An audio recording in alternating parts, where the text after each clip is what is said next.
Hello everyone, welcome to back my channel. I hope everyone is having a wonderful day. Before starting the video, please go ahead and hit the subscribe button.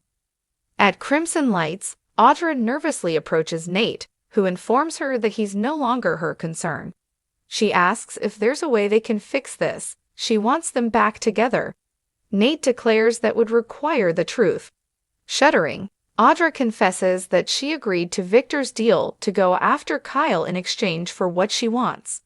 Audra insists she never would have slept with Kyle and explains that their kiss was unplanned. She was upset by Damien's death at the time.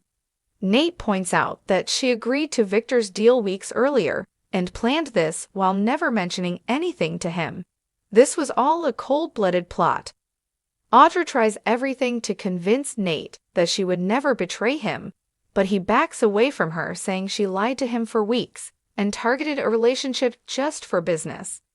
If she can't see the betrayal, there is something seriously wrong with her. With that, he walks out. Audra is left gasping as Amanda approaches and asks if everything is okay. They discuss how Nate is coping with losing his brother, and Audra suggests this should be left private. Amanda pointedly admits she and Nate were close once and adds she thought that Audra and Kyle were a thing.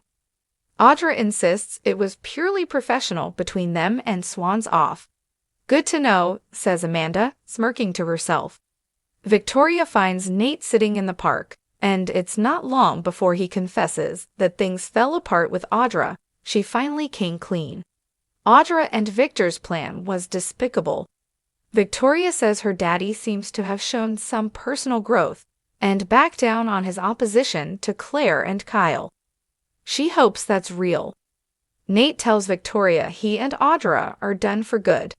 He's relieved he got out before he was in too deep. They wish they had a bottle of bourbon. Nate thanks her for letting him open up. That's what friends are for, she says with a grin.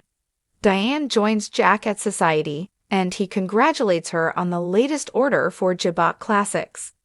They immediately turn to worrying that Kyle's big romantic gesture will blow up in his face. She's betting love will win, and he's betting against Victor. He's dead serious about giving the mustache a taste of his own medicine. They get a table and vent about Victor, speculating about whether their son will ever be safe from him. Jack explains that Billy has come to him with a path to justice. His brother wants to go after Chancellor.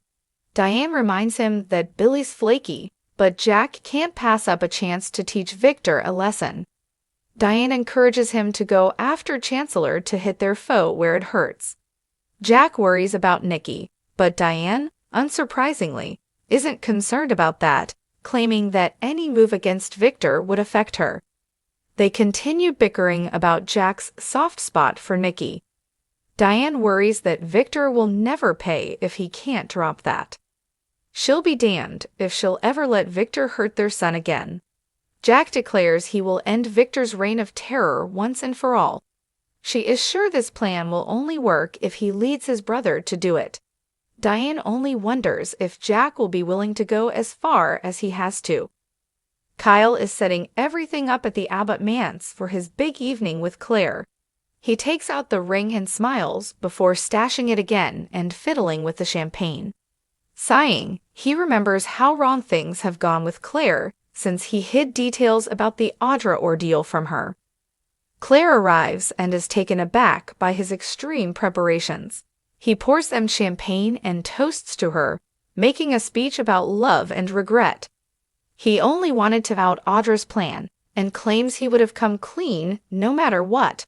Claire, accurately, accuses him of coming clean only because his parents pushed him to do it. Kyle wants to get past this so they can be more committed than ever.